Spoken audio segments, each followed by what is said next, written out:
R মনুকাৰ কোথাও নেই, গৌৰবেৰ কোথাও নেই, আমি জ্যোতিবাইয়েৰ কোথাও নেই। একেবাৰে সাধাৰণ কথা দেখাত আপুনি দেখিছে জিলা পৰিষদ ক'ত একদম উদাত্ত গ্ৰন্থৰে ইংলিছত কথা কোৱা বেলেগ মানুহৰ কথা। কথাটো আচল সঁচা কথা এইটো, মোৰ ইয়াত যদি আমাৰ নামঘৰ বোলে 5টা বাদ পৰি গৈছে এতিয়ালৈকে, নামঘৰ যে আমি হিমন্ত বিশ্ব শৰ্মাদেৱে নামঘৰ বিলাকলৈ যে সেৱা আগবঢ়াই আছে 3 লাখ টকা দি আছে, হয় নহয়? সেইটো বোলে মোৰ আমাৰ 10টা নামঘৰ থাকি গ'ল। সেই লিষ্টখন কোনে বনাব? গৌৰৱ গগৈ বনাবনে জোনটি পাইঙে বনাব? জোনটিকে পাইঙে বনাইহে আমাৰ এম এল এক দিব বা আমাক দিব, হয় নহয়? একেবাৰে প্ৰেক্টিকেল কথাটো হ'ল, বিৰোধীয়ে আমাক সদনৰ বা বিধানসভাৰ বাহিৰে ভিতৰে সমালোচনা কৰা, টিভিত ডাঙৰ ডাঙৰ উদাত্ত কথা কোৱা, এইবিলাকৰ বাহিৰে উন্নয়নৰ কাম একো কৰিব নোৱাৰে। গৌৰৱ গগৈতকৈ বেছি কোনে কাম কৰিব পাৰিব? আমাৰ জোনটি পাইঙে পাৰিব। গৌৰৱৰ সমান কিজানি ইংলিছ বেছি ভালকে নকয় কিজানি জোনটিয়ে, মই নাজানো। গৌৰৱ গগৈৰ নিচিনাকে জোনটি পাকিস্তানলৈ গৈ পোৱা নাই, হয়নে?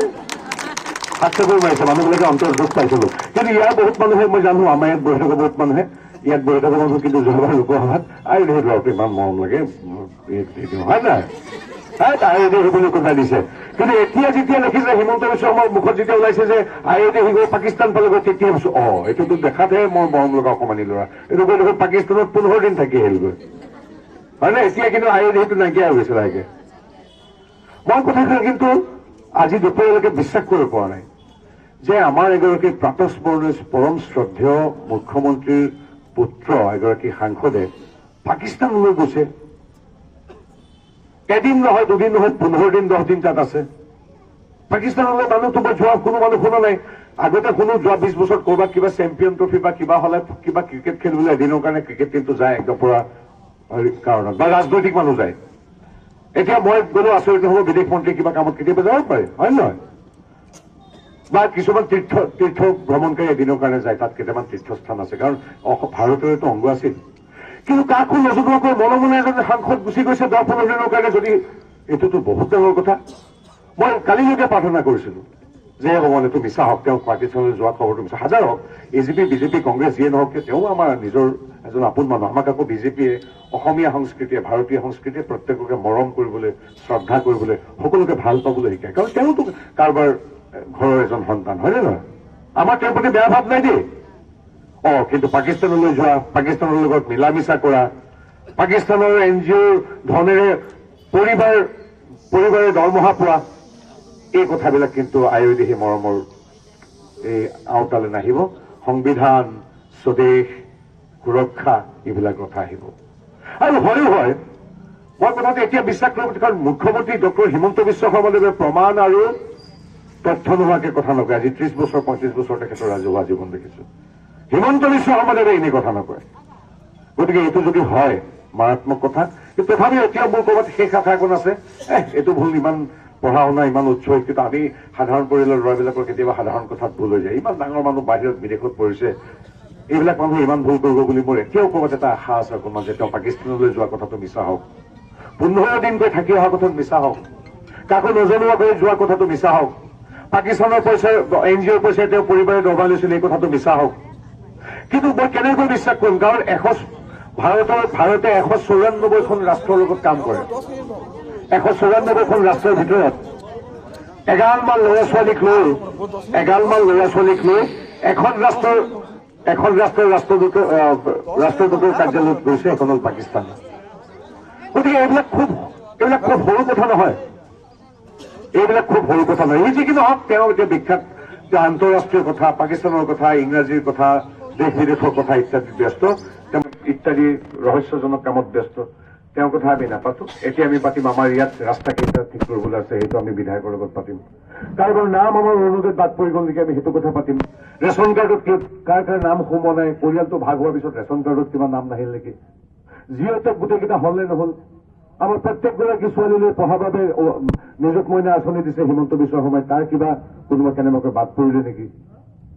সত্ৰ নামঘৰবিলাকে ঠিকে পাই আছেনে? আমাৰ দহিপলৰ উপাসনাস্থলী বা ইয়াত যদি কোনোবা বড়ো মানুহ আছে, আমাৰ বাথৌ পূজাৰ উপাসনাস্থলী কিবা কৰিব পৰা যায় নেকি? কোনোবা আহোম গাঁৱত চাও চেংৰং কেইটা নাই হোৱাগে নেকি এতিয়ালৈকে? ৰাসৰ মানুহে পইচাখিনি ঠিকে পাইছেনে? এই কথাবিলাক আমি এতিয়া পাতিম। এতিয়া আৰু কোনে কাক লৈ কিমান ইংৰাজী ধুনীয়াকে কৈছে সেইবিলাক আয়ুৰ্বেদিক নহব এতিয়া যোৱাবাৰ আয়ুৰ্বেদিক আমাৰ অলপ ভোটত আমি হেৰি হৈ গলো গতিকে মানুহে আচলতে বিচাৰে প্ৰেক্টিকেল ডেলিভাৰী কিবা এটা দিব লাগিব এতিয়া মই এনেকে কথা যদি অহা 5 বছৰ কথাই কৈ থাকো একো কাম এটা কৰিব নোৱাৰো আপোনালোকে ভাল পাব নেকি বিৰোধী সাংসদ বা বিধায়কসকল তেনেকুৱা ৰাতিপুৱাৰ পৰা গধূলিলৈকে অকল গালি গালা চিঞৰ বাকৰ মুৰ্দাবাদ জিন্দাবাদ টিভিত কথা সংসদত কথা বিধানসভাতটো পিং পং বুলি এজন আছে তেওঁলোকৰ এইবিলাকে কাম একো নকৰে এটা অস্বস্তিকৰ পৰিৱেশ সৃষ্টি হয় গতিকে মই ভাবো আমি এতিয়া হাতে হাত ধৰি আগুৱাই যোৱাৰ সময় আমি হিমন্ত বিশ্ব শৰ্মা তথা মোদী ডাঙৰীয়াক তেখেতসকলৰ হাত শক্তিশালী কৰাৰ সময় অৰুণোদয় আঁচনি এতিয়া আমি কৈছো যে এইখিনি এতিয়া যিসকল মানুহক প্ৰয়োজন অৰুণোদয় আঁচনি আমি দিব লাগিব কিন্তু তেওঁলোকে ভয়ত এতিয়া কংগ্ৰেছৰ মানুহে ভয়ত আপোনালোকৰ আগত কৈ যায় যে অৰুণোদয়টো ভালে আছিল 2000-3000 মান হলে ভাল আছিল কিন্তু তেওঁলোকৰ যিবিলাক ৰাজ্যত শাসন চলি আছে 2 চলি আছে এতিয়াও তেওঁলোকে 2000-3000 বাদ দিয়ক 200 টকা দিব পৰা নাই আৰু বহু ক্ষেত্ৰত তেওঁলোকে চৰকাৰৰ পৰা সেইকাৰণে আঁতৰি যাবলগীয়া হৈছে কাৰণ এইটো এতিয়া 6 বাজিছে মানুহৰ বহুতৰ ঘৰত চাকি বন্তি জ্বলাব হৈছে গধূলি কাৰোবাৰ চাহ দিব হৈছে কাৰোবাৰ কাপোৰ মেলি থোৱা আছে এতিয়ালৈকে সামৰা নাই সোমাব হৈছে বহুত কাম আছে মই গম পাওঁ গতিকে একদম নিশ্চিত থাকক 15 পৰা 20 মিনিট সময় আৰু আমাৰ বন্ধু সন্মানীয় বিধায়ক গাম ডাঙৰীয়ে ইমান ধুনীয়াকৈ কথাখিনি ক'লে নতুনকৈ সংযোগ নাই আচলতে মই 1 মিনিটতে গোটেই ভাষণটো শেষে কৰিব পাৰোঁ এই পঞ্চায়তৰ নিৰ্বাচনী ভাষণটো 1 মিনিটতে শেষ কৰিব পাৰোঁ ভাষণটো এনেকুৱা যে কেন্দ্ৰত বিজেপি ৰাজ্যত বিজেপি গতিকে মাজুলীতো বিজেপিয়ে লাগিব উন্নয়নৰ বাবে সেইটোৱে কথা আৰু কেন্দ্ৰত বিজেপি ৰাজ্যত বিজেপি মোৰ পঞ্চায়তত বিজেপি ভাষণটো ইমানতে হ'ল যিকোনো এটা কলেজীয়া ল'ৰাই গম পাব যে আমি যে কৈ থাকো ডাবল ইঞ্জিন চৰকাৰ হয় কথাটো আগফালে নৰেন্দ্ৰ মোদীদেৱৰ ইঞ্জিনটো চলি আছে তাৰপিছত ৰেলগাড়ী এখন প্ৰগতিৰ ৰেলগাড়ী উন্নতিৰ ৰেলগাড়ী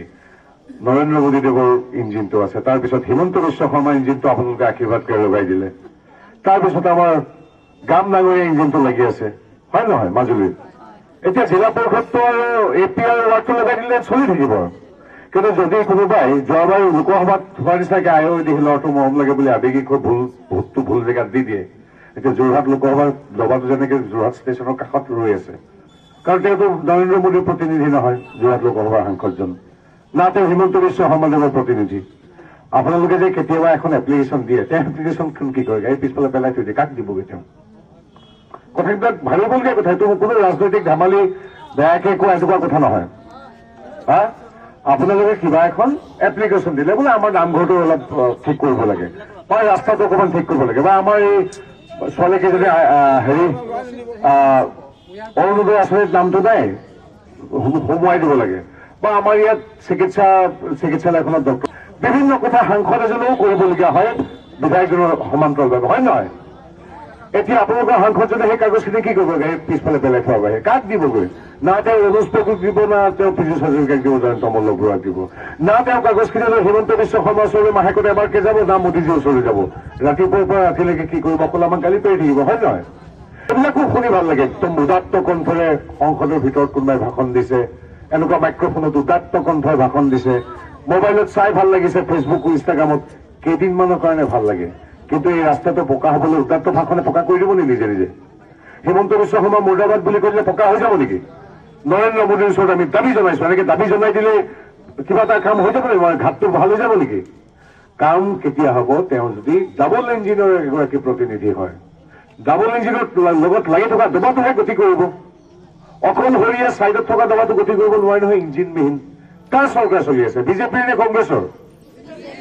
কাৰ চৰকাৰ চলি আছে বিজেপি গণশক্তি ইউপিপিএল আৰু ৰাভা যৌথ মঞ্চৰ আমাৰ মিত্ৰজোঁটৰ চৰকাৰ চলি আছে ঠিক আছে বাৰু চমুকে মই বিজেপি চৰকাৰ বুলি কৈছো হয়নে নহয় এতিয়া ইয়াত কাম কৰিবলৈ হলে বিজেপিৰ প্ৰতিনিধি হ'বই লাগিব গৌৰৱ গগৈ যিমান কাম কৰিব তাতকৈ আমাৰ কোনো হেৰি আমাৰ JPC উঠিছে বাইদেউ জোনটি বাইদেউ বেছি কাম কৰিব পাৰিব একেবাৰে আচল সত্য কথাটো মই এতিয়া এই সভাৰ মাজত থাকি কৈছো সন্মুখত কেমেৰা গৌৰৱ গগৈয়ে আমাৰ মাজুলীৰ বাবে যিমান কাম কৰিব পাৰিব তাতকৈ আমাৰ জিলা পৰিষদৰ সম্ভাৱ্য বিজয়ী প্ৰাৰ্থী আপোনালোকৰ আশীষ প্ৰাৰ্থী জোন্টি পেগুৱে